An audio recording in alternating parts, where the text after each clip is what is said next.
दोहरे मतदान के आरोप लगाए गए, सबूत मांगने पर जवाब नहीं मिला। ऐसे मिथ्या आरोपों से न तो चुनाव आयोग डरता है और न ही कोई मतदाता। 75 सालों से उस विरासत से कर्मठता से कार्य करने वाले चुनाव आयोग के ऊपर अगर निराधार आरोप आप मतदाता सूची और मतदान को मिला के और जनता के सामने अगर ये कहें कि चोरी हो रही है तो ये गलत बात है। और अगर कोई भी व्यक्ति ऐसा कहता है तो सबूत तो चाहिए। सबूत मांगा था, मिला नहीं। लोकसभा के चुनाव की प्रक्रिया में 1 करोड़ से भी अधिक कर्मचारी, 10 लाख से भी अधिक बूथ लेवल एजेंट्स, 20 लाख से भी अधिक प्रत्याशियों के पोलिंग एजेंट्स चुनाव के लिए कार्य करते हैं। इतने सारे लोगों के समक्ष इतनी पारदर्शी प्रक्रिया में क्या कोई भी मतदाता वोट की चोरी कर सकता है? कुछ मतदाताओं द्वारा दोहरे मतदान के आरोप लगाए गए, सबूत मांगने पर जवाब नहीं मिला। ऐसे मिथ्या आरोपों से न तो चुनाव आयोग डरता है और न ही कोई मतदाता। जब चुनाव आयोग के कंधे पर बंदूक रखकर भारत के मतदाताओं को निशाना बनाकर राजनीति की जा रही हो, तो आज चुनाव आयोग सबको स्पष्ट करना चाहता है कि चुनाव आयोग निडरता के साथ सभी गरीब, अमीर, बुजुर्ग, महिला, युवा सहित सभी वर्गों और सभी धर्मों के मतदाताओं के साथ बिना किसी भेदभाव के चट्टान की तरह खड़ा था, खड़ा है और खड़ा रहेगा। जय हिंद। 75 सालों से उस विरासत से कर्मठता से कार्य करने वाले चुनाव आयोग के ऊपर अगर निराधार आरोप आप मतदाता सूची और मतदान को मिला के और जनता के सामने अगर ये कहें कि चोरी हो रही है तो ये गलत बात है। जनता सब समझती है। किसी व्यक्ति के अगर 2 जगह वोट भी हो तो भी वो एक ही जगह वोट करने जाता है। 2 जगह वोट करना कानूनी अपराध है। और अगर कोई भी व्यक्ति ऐसा कहता है तो सबूत तो चाहिए। सबूत मांगा था, मिला नहीं। इसी तरीके से जिन लोगों के पास घर नहीं होता, आप लोग भाग्यवान हैं। कई लोगों के पास घर नहीं होता लेकिन उसका नाम भी मतदाता सूची में होता है। और उसका पता क्या दिया जाता है? उसका पता वो जगह दी जाती है जहां वो व्यक्ति रात को सोने आता है। कई बार सड़क के किनारे, कई बार पुल के नीचे या कई बार लैंप पोस्ट के किनारे। और फिर अगर यह कहा जाए कि वो फर्जी मतदाता है, ये हमारे गरीब मतदाताओं, बहनों, भाइयों और बुजुर्गों के साथ एक बहुत बड़ा खिलवाड़ है। 0 नंबर। आपको पता है इस देश में करोड़ों लोगों के घरों के पते के आगे 0 नंबर है। क्यों? क्योंकि पंचायत, म्यूनिसिपैलिटी, जिस घर में वो रहते हैं उन्होंने उनका नंबर नहीं दिया। शहरों में अनऑथराइज्ड कॉलोनीज हैं जहां उनको नंबर नहीं है, तो वो अपने फॉर्म में क्या पता भरें? तो चुनाव आयोग के निर्देश कहते हैं अगर ऐसा कोई भी मतदाता इस देश में है, चुनाव आयोग उसके साथ खड़ा है और उसको नोशनल नंबर देगा।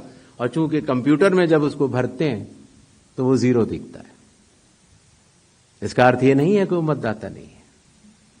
मतदाता बनने की शर्तों में आपका पता इतना अनिवार्य नहीं है जितनी कि आपकी नागरिकता और आपके 18 वर्ष की आयु पूरा होना और जितना कि आप उस बूथ के आजू बाजू में रहते हैं। इन अनिवार्यताओं के तहत ही आपका वोट बनता है। शिकायत के ऊपर जांच क्यों नहीं होती, इस सवाल का जवाब भी देना बनता है। अगर मीडिया में किसी एक व्यक्ति के बारे में शिकायत आ जाए तो चुनाव आयोग कहता है कि नियम में तो नहीं है लेकिन कर लेनी चाहिए। वो सीईओ को बोलता है, या सीईओ कई बार चीफ इलेक्टोरल ऑफिसर स्वतः संज्ञान ले लेते हैं, डीएम स्वतः संज्ञान ले लेते हैं और जांच कर लेते हैं। लेकिन अगर आरोप 1.5 लाख मतदाताओं का हो तो क्या बिना किसी सबूत के, बिना किसी हलफनामे के 1.5 लाख मतदाताओं को नोटिस जारी कर दिया जाए?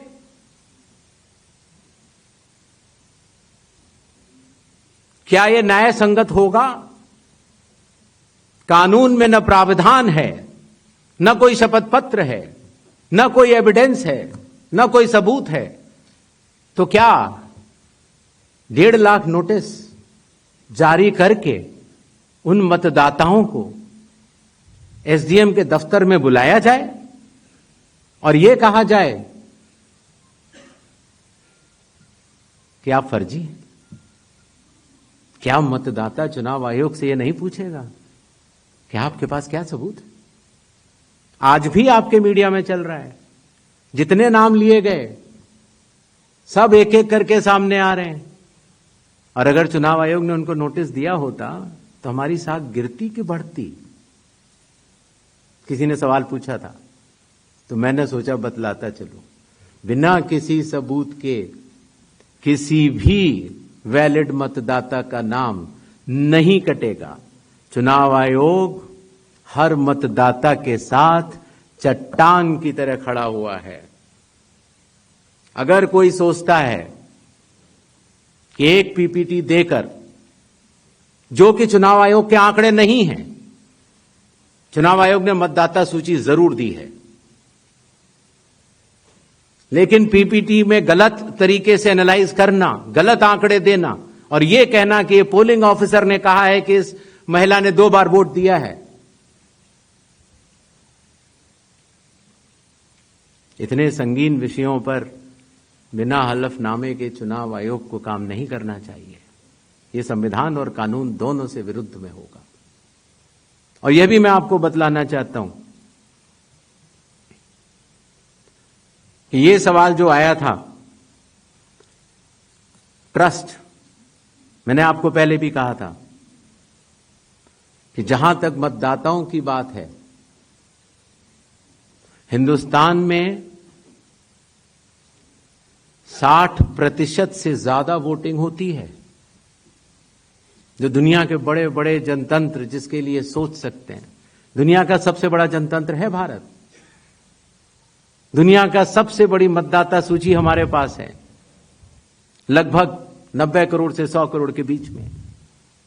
सबसे बड़ी मतदाता सूची, सबसे बड़े चुनाव कर्मियों की फौज, सबसे ज्यादा मतदान करने वाले लोगों की संख्या, और इन सब के समक्ष, सारे मीडिया के समक्ष ये कहना कि अगर मतदाता सूची में आपका नाम एक बार और है तो आपने 2 बार मतदान किया होगा और कानूनी अपराध किया होगा, और मेरे सारे मतदाताओं को अपराधी बनाना और चुनाव आयोग शांत रहे, संभव नहीं। हलफनामा देना होगा या देश से माफी मांगनी होगी, तीसरा विकल्प नहीं है। आपके माध्यम से मैं यह भी कहना चाहता हूं, अगर 7 दिन में हलफनामा नहीं मिला तो इसका अर्थ ये सारे आरोप निराधार हैं और हमारे मतदाताओं को यह कहना कि वो फर्जी हैं, इसके ऊपर जो भी इस बात को बोल रहा है उसको माफी मांगनी चाहिए। महाराष्ट्र में वोटर लिस्ट बढ़ी, समय रहते जब ड्राफ्ट सूची थी तो दावे और आपत्ति क्यों नहीं जमा कराए गए? जब रिजल्ट निकल आया तब याद आया कि यह गलत था और एक भी मतदाता का नाम सबूत सहित आज तक चीफ इलेक्टोरल ऑफिसर महाराष्ट्र को नहीं मिला। चुनाव हुए 8 महीने हो गए। महाराष्ट्र में क्यों नहीं उच्चतम न्यायालय में चुनावी याचिका दायर की गई? फिर एक बात यह कही गई कि आखिरी घंटे में इतना मतदान कैसे? चुनाव आयोग ने जवाब दिया था और आप सबने लिखा भी था कि अगर 10 घंटे मतदान होता है तो हर घंटे 10% का औसत होता है। आखिरी घंटे में 10% से कम मतदान हुआ। तो यह बात कैसे कही जा रही है? ऐसा नहीं होता कि किसी भी बात को अगर आप 10 बार बोलते रहें, 20 बार बोलते रहें तो सच हो जाए। सच सच होता है और सूरज पूरब में ही उगता है, किसी के कहने से पश्चिम में नहीं उगा करता। Next, just next round 272 please please please 272 167 184 81 ये लास्ट है। 266 हेलो यस सर, मैं अखिलेश हूँ IANS न्यूज एजेंसी से। सर, मैं अखिलेश हूँ जी। IANS न्यूज एजेंसी से। मेरा सवाल यह है कि सुप्रीम कोर्ट ने अभी आपको कहा है कि 22 तारीख को नेक्स्ट हियरिंग होनी है कि आप ये 11 के अलावा जो लोग छूट गए हैं अपना नाम दर्ज कराना चाहते हैं वो आधार लेकर जाएं। आधार को उन्होंने कहा है कि आप उसको कंसीडर कीजिए। इसका मतलब ये है कि आप जब आगे का SIR कराएंगे या पूरे देश में कराएंगे तो आप ये मान चुके हैं कि 12वां आपका आधार होगा। दूसरी बात, दूसरा सवाल मेरा कि राहुल गांधी संवैधानिक पद पे हैं, नेता प्रतिपक्ष हैं। उनके तमाम सवालों को आपने जवाब दिया और कहा कि सबूतों के साथ आरोप लगाया जाना चाहिए। तो क्या आपको लगता है कि वो गंभीरता से आरोप नहीं लगा रहे हैं या वो सिर्फ राजनीति करने के लिए ऐसा कर रहे हैं? तीसरा मेरा सवाल है कि आपने कहा कि बार बार कहा कि आपको दो सवाल पूछे। अगर देर से आप देते हैं, आप सवाल उठाते हैं तो आपको एफिडेविट देना पड़ेगा। अखिलेश यादव ने 18,000 नामों की एफिडेविट दिया हुआ है। ये राजनीति में बार बार सवाल उठ रहा है कि आपने उसका जवाब नहीं दिया। ये 3 सवाल हैं सर मेरे। ठीक, yes please ask one question only Sir. Please restrict yourself to one हाँ, बता क्वेश्चन। दो, बता। सर, हाँ। संजय शर्मा आज तक से मेरा सवाल यह है कि आयोग ने राहुल गांधी से कहा कि वो हलफनामा दें, उसके बगैर कार्रवाई नहीं होगी। एक सेकंड, बीजेडी ने सवाल उठाया है, बीजेडी ने 2024 के लोकसभा चुनाव के पहले। सुन नहीं पाया, जरा दोबारा बोल दीजिए। संजय शर्मा आज तक से हूं जी, मेरा सवाल, आयोग नया जरूर है, सवाल पुराना है, लेकिन सवाल उससे जुड़ा है क्योंकि आप भी आरपी एक्ट की दुहाई देते हैं और संविधान की। तो 2024 के लोकसभा चुनाव के बाद बीजेडी ने यह कहा कि उन्होंने हलफनामा देकर उड़ीसा में मतदाता सूची में गड़बड़ी की शिकायत आपसे की थी। तो उसमें अब तक क्या कार्रवाई हुई है, वो अगर आप बता सकें तो सही होगा। और दूसरा, लोग टाइमिंग को लेकर सवाल उठा रहे हैं। एक तरफ राहुल गांधी के